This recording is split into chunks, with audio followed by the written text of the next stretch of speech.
My mother spent 25 years building a reputation as the most unbiased woman at Northvale Medical University. Everyone admired Dr. Eleanor Whitmore, the chairwoman of the medical faculty, because she always claimed that fairness mattered more than personal relationships. She often said that rules existed for everyone, and no one, not even her own family, deserved special treatment. The irony was that I was the person who suffered the most because of that belief. My name is Amelia Whitmore, and I was the daughter she constantly used as proof that she was fair. People thought I was lucky to have such a powerful mother. They never saw what it was like growing up as the child of someone who cared more about appearing righteous than protecting me. Since childhood, I had suffered from a severe blood disorder. My body struggled to produce enough healthy blood cells, and every doctor who treated me warned my family that I had to avoid unnecessary blood loss. My medical file was filled with restrictions, emergency instructions, and warnings written in bold letters. My mother knew every detail. She was there when doctors explained my condition. She held my hand during painful treatments. She was the person who cried beside my hospital bed when I was a child. For years, I believed no one in the world loved me more than her.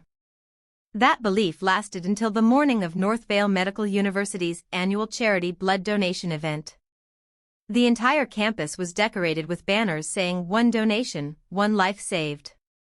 Students gathered outside the temporary medical station, laughing and taking photos while volunteers recorded names. My mother stood near the entrance wearing a perfectly pressed suit, greeting professors and students with a warm smile. She looked exactly like the person everyone believed she was. Kind.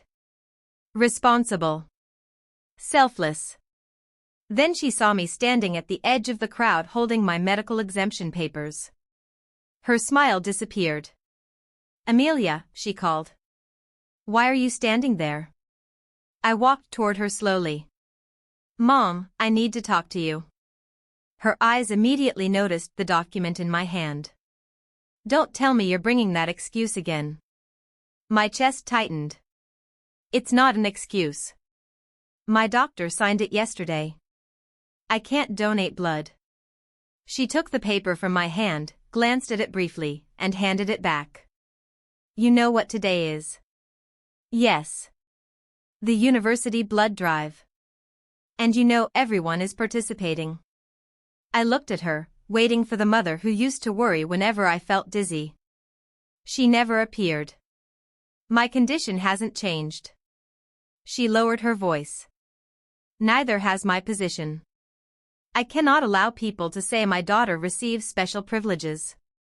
I couldn't believe what I was hearing. "So what do you want me to do?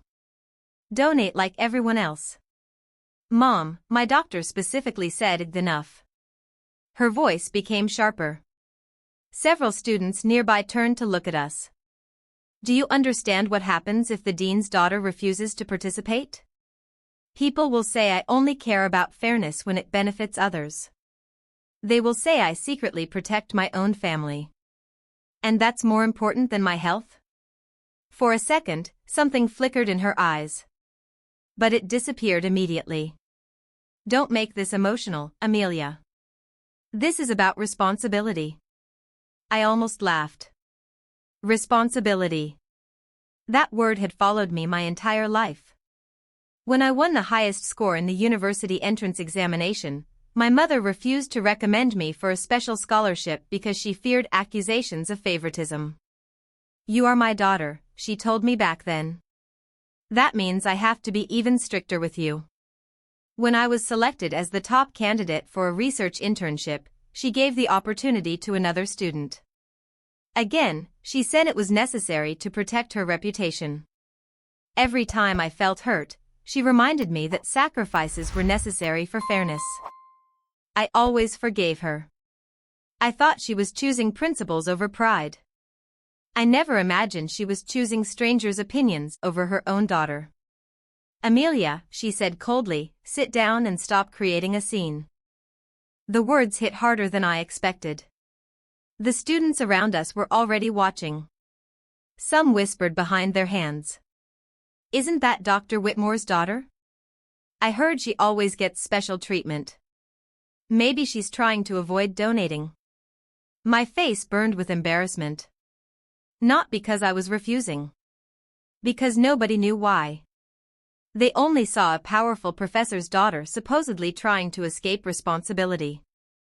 My mother placed her hand on my shoulder and guided me toward the donation station. It looked gentle from a distance. Anyone watching would have thought she was comforting me. But her fingers pressed firmly enough to remind me that refusing was not an option. Inside the medical tent, a young nurse greeted me. Her name tag read Samantha Reed. She looked through the registration list and raised an eyebrow. Amelia Whitmore? I nodded. The dean's daughter. There was something strange in her tone. Not admiration. Curiosity mixed with judgment. I've heard about you. I ignored the comment and handed her my medical papers. I have a medical exemption. Samantha barely looked at the document. The event coordinator already approved your participation. That doesn't matter. My doctor didn't approve it. She smiled slightly. Everyone has a reason why they shouldn't donate. I'm not everyone. No, she replied. You're the dean's daughter. The way she said it made it sound like an accusation. I looked toward the entrance. My mother was standing there watching. Please call my mother. She knows about my condition. Samantha laughed softly. Your mother is the one who encouraged you to participate. My stomach sank. She knows I can't. Samantha prepared the equipment. 400 milliliters. That's all. I pulled my arm away. I said no. The smile disappeared from her face. Are you refusing a voluntary donation? Yes. Because I'm medically unable to do it. Before she could respond, my mother's voice came from behind me. Amelia. I closed my eyes briefly. She walked inside. What is happening? Samantha immediately changed her expression. Your daughter is refusing to cooperate. My mother looked disappointed. Again? That single word hurt. Again. As if every time I protected my own health, I was failing her. Mom, please. Just listen to me. I have listened my entire life. She looked around at the students outside. And every time, you find a reason why you are different. Because I am sick. Her expression hardened. Everyone is tired of hearing that. The room became silent. I stared at her. The woman who had once counted every heartbeat when I was a child was now acting as if my illness was an inconvenience. Samantha prepared the needle. Professor Whitmore, should I continue? My mother didn't hesitate. Yes. I felt a cold wave pass through me. Mom. She looked directly at me. You will finish the donation today. I sat in the chair because I was surrounded by people who already believed I was selfish. I sat because a part of me still hoped my mother would realize what she was doing. The needle entered my arm. At first, everything seemed normal. Blood moved through the tube. Students outside continued laughing. Volunteers continued calling names. My mother continued smiling at visitors. Then the dizziness started. My fingers became cold. My heartbeat changed rhythm. I swallowed hard. Something is wrong. Samantha glanced at me. You just started. I feel faint. You're nervous. No, I'm not. My vision blurred slightly. I really need you to stop. She sighed. We've barely collected anything. I reached toward the needle. Please. Samantha grabbed my wrist. Don't move. I can't breathe properly. You're exaggerating. I looked toward my mother desperately. Mom. She didn't move. She only said one sentence. Amelia, don't embarrass me. At that moment, I understood something I had never wanted to admit. My mother wasn't afraid of losing me. She was afraid of losing the image of herself she had spent decades creating. And as the blood slowly left my body, I realized that for the first time in my life, I was completely alone. The room began to feel smaller with every passing second. The white walls of the medical tent seemed to move closer, and the voices around me became distant echoes. I focused on breathing, but each breath felt weaker than the one before. The blood bag hanging beside me slowly filled while my body struggled to keep up. "Samantha," I whispered. "Please stop." The nurse looked annoyed rather than concerned. "You're fine." "I'm not." My voice trembled. "I know my body." She gave a small laugh. "Everyone says that when they want to quit." I looked at my mother again, hoping to find even a little concern in her eyes. Instead, she stood with her arms crossed, watching me like I was a difficult student refusing to follow instructions. "Amelia," she said, "you need to control yourself." Control myself. That was always her answer.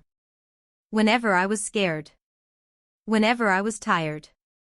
Whenever my illness reminded everyone that I wasn't as strong as other people. She never asked if I was hurting. She only asked if I was making her look bad. The dizziness became worse. My fingertips went numb. My hearing started fading in and out. "I really can't continue." Samantha looked at the amount collected and frowned. "You're not even halfway done. Please." I reached toward the tube. Before I could touch it, Samantha grabbed my hand and pushed it back down. "Stop moving." The force surprised me. She wasn't helping me. She was restraining me. "You can't force me to donate," I said weakly. Her expression changed. "Careful." "What?" "You should think before making accusations." She glanced toward my mother. "Some people would consider this behavior disrespectful." I stared at her in disbelief. "I'm asking for medical help." "You're creating drama." My mother finally stepped closer. For 1 second, I thought she would stop everything. I thought she would remember all those nights when she sat beside my hospital bed. I thought she would remember teaching me how to swallow pills when I was too young to understand why I was sick. Instead, she leaned toward me and lowered her voice. "Do you know how many people are watching you right now?" My heart sank. "That's what you're worried about?" "I'm worried about your future." "No. You're worried about yours." The moment I said those words, her face changed. Not sadness. Anger. "Don't speak to me like that." "Then stop treating me like a problem you need to hide." Outside the tent, students had started gathering. They could hear raised voices. They could see the tension. My mother immediately returned to her public expression. Calm. Professional. Disappointed. "I don't know why my daughter has become so unreasonable." Those words were not meant for me. They were meant for everyone watching. Samantha nodded sympathetically.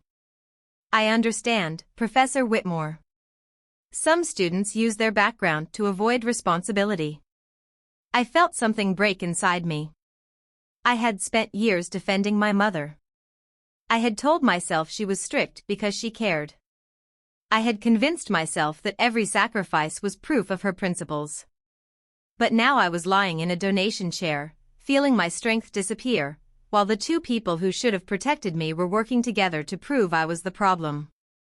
My vision became darker. The sound of my heartbeat became irregular.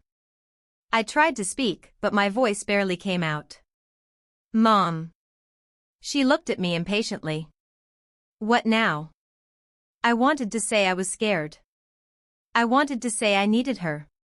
I wanted to say that I didn't want to die proving a point. But before I could finish, my body stopped cooperating. The room tilted violently. The ceiling moved above me. Then everything went black. The next thing I knew, I was no longer inside my body. I was floating above the room. At first, I didn't understand what was happening. I looked down and saw myself sitting motionless in the chair. My head had fallen to the side. My arm was still connected to the blood collection tube. The bag beside me continued filling. "No," I whispered. But no one heard me. I tried calling my mother's name. Nothing happened. My voice disappeared into the air. Samantha noticed my lack of movement first. She frowned. "Amelia?" She tapped my shoulder. "Stop pretending."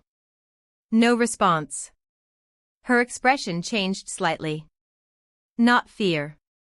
Irritation. She looked toward my mother. "Professor Whitmore." My mother walked closer. "She's doing this again?" I stared at her. Again. Even now. Even when my body was completely still. "Mom, I'm not pretending." But she couldn't hear me. Samantha shook my shoulder harder. "Amelia, wake up." Still nothing. A strange panic appeared on her face. But it wasn't concern for me. It was fear for herself. She quickly removed the needle from my arm. "She moved suddenly," Samantha said. I couldn't control it. My mother looked around at the students gathering outside. Everyone calmed down. The same voice she used during university emergencies. The same voice that convinced people she always knew what she was doing. "My daughter has a habit of exaggerating her symptoms." A student nearby frowned. "But she looks really pale." Another student whispered, "Maybe we should call someone." Samantha immediately interrupted. "She's been trying to avoid donating since the beginning. She probably wants attention." I floated there, watching strangers believe the person who had just helped drain my blood.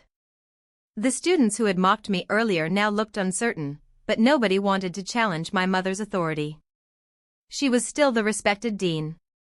She was still the woman everyone trusted. Samantha picked up the blood bag and looked at it carefully. She only donated 200 milliliters. My mother's eyes narrowed. Only? The goal was 400.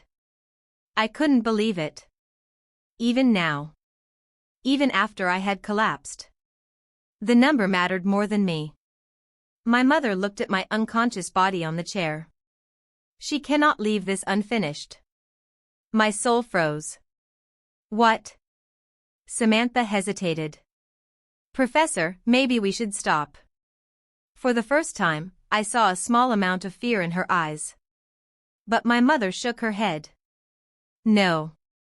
She looked at the students watching from outside. "If we stop now, everyone will think she was given special treatment."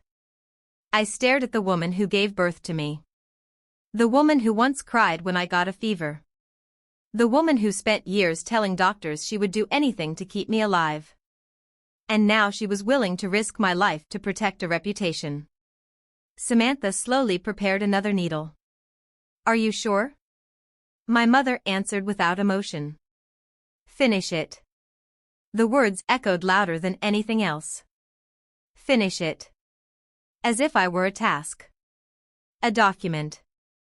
A requirement that needed to be completed. The needle moved toward my arm again. Then suddenly, a loud voice came from outside the tent. "Stop. What are you doing?" Everyone turned toward the entrance. The university medical supervisor stood there, followed by 2 emergency responders.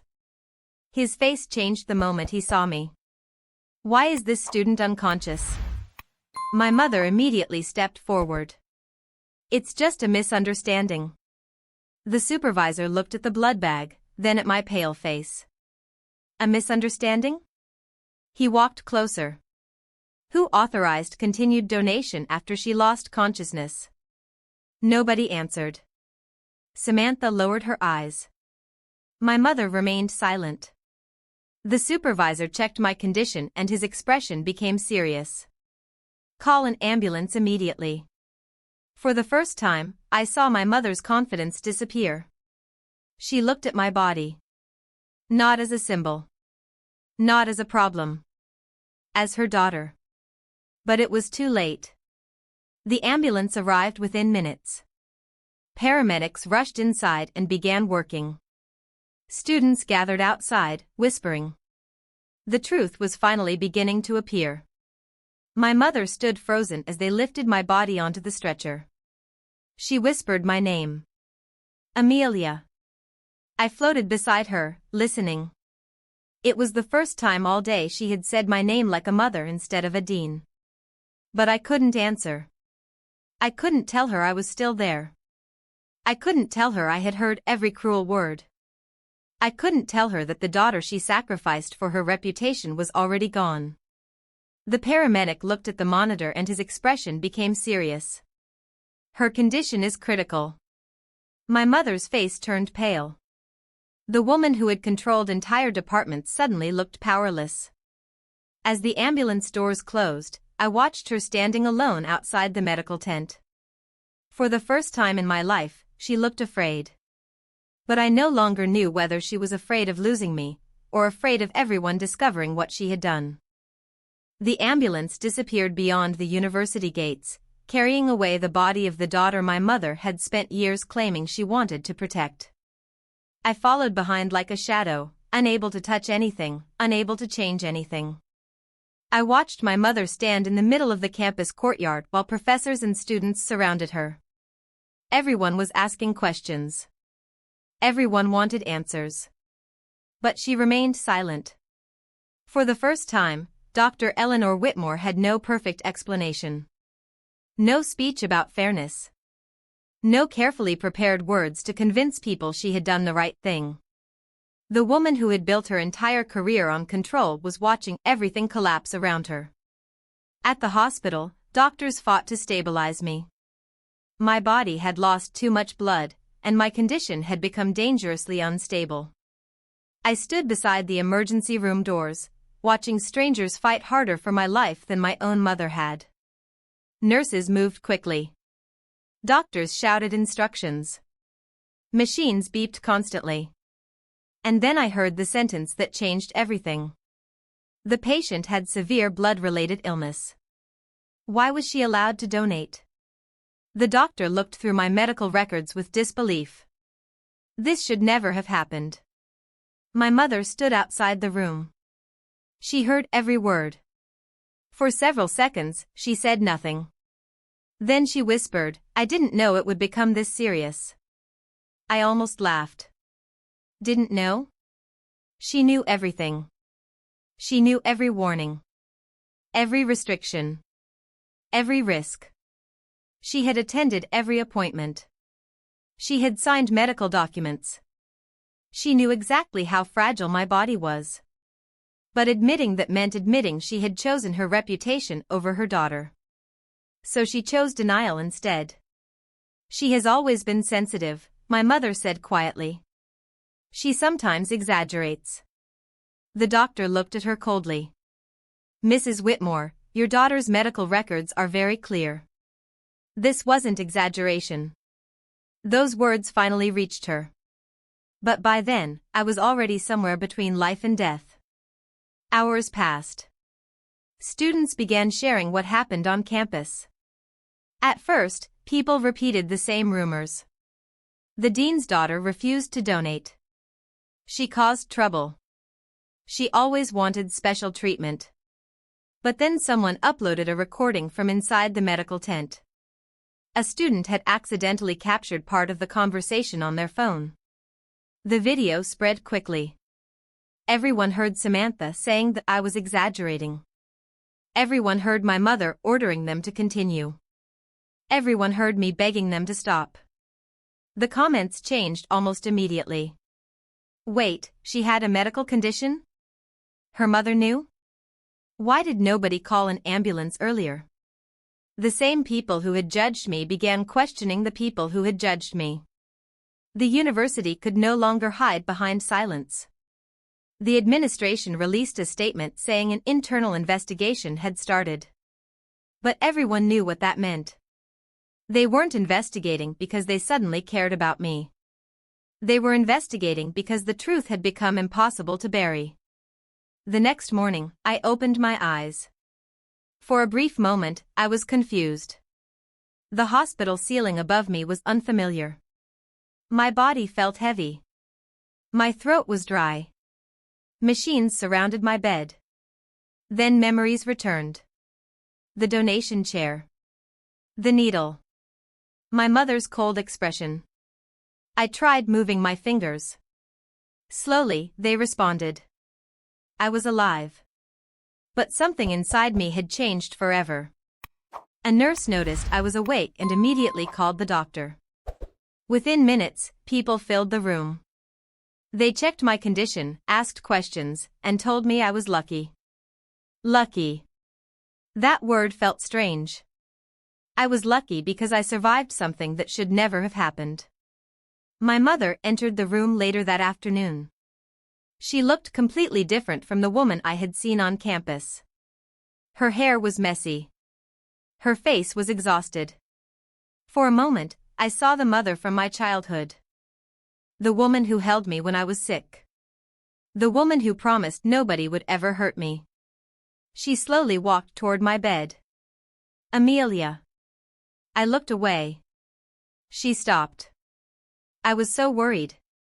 I almost closed my eyes. Worried. That was the word she chose. Not sorry.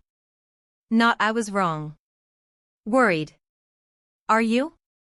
I asked quietly. She looked confused. What? Are you worried about me? Or are you worried about what everyone thinks of you now? Her face changed. How can you say that? Because I was lying there begging you to stop. Silence filled the room. You knew I was sick. Amelia. You knew. My voice became stronger. You knew exactly what could happen, and you still told them to continue. Tears appeared in her eyes. I thought you were just overwhelmed. You thought I was pretending. She looked down. She couldn't deny it. That silence was the answer. For years, I had searched for proof that my mother loved me more than her reputation. In that moment, I finally accepted that I had been searching for something that no longer existed. She reached toward my hand. I moved away. The small movement hurt her more than any words could have. I made a mistake, she whispered. A mistake? I looked at her. You made a choice. She began crying. I never wanted to hurt you. But you were willing to. She had no answer. A week later, the investigation results were released. Nurse Samantha Reed was removed from the university medical program pending a professional review. The investigation found that she ignored medical documentation, pressured a student who refused consent, and continued procedures after clear signs of medical distress. When questioned, Samantha tried to protect herself. She claimed she only followed my mother's instructions. My mother denied forcing her. Their friendship, built during the investigation, collapsed instantly. The person who had once praised my mother as a role model was now the same person exposing every conversation they had. Emails were discovered. Messages were recovered. There was proof that my mother had personally encouraged strict participation in the blood drive because she wanted the event to achieve record numbers. She had cared more about statistics than safety. The university board also reviewed my mother's previous decisions involving me. They discovered that several opportunities one had earned were reassigned because she wanted to avoid accusations of favoritism.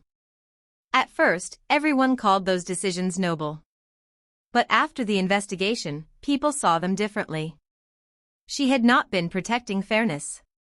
She had been using her daughter as evidence of her own morality. The scholarship committee restored the award that had been taken from me years earlier. The research position I had lost was officially recognized as mine. The university released a public apology. But no apology could return the years I spent believing I was selfish for wanting basic protection. Several months later, my mother came to my apartment carrying an old box.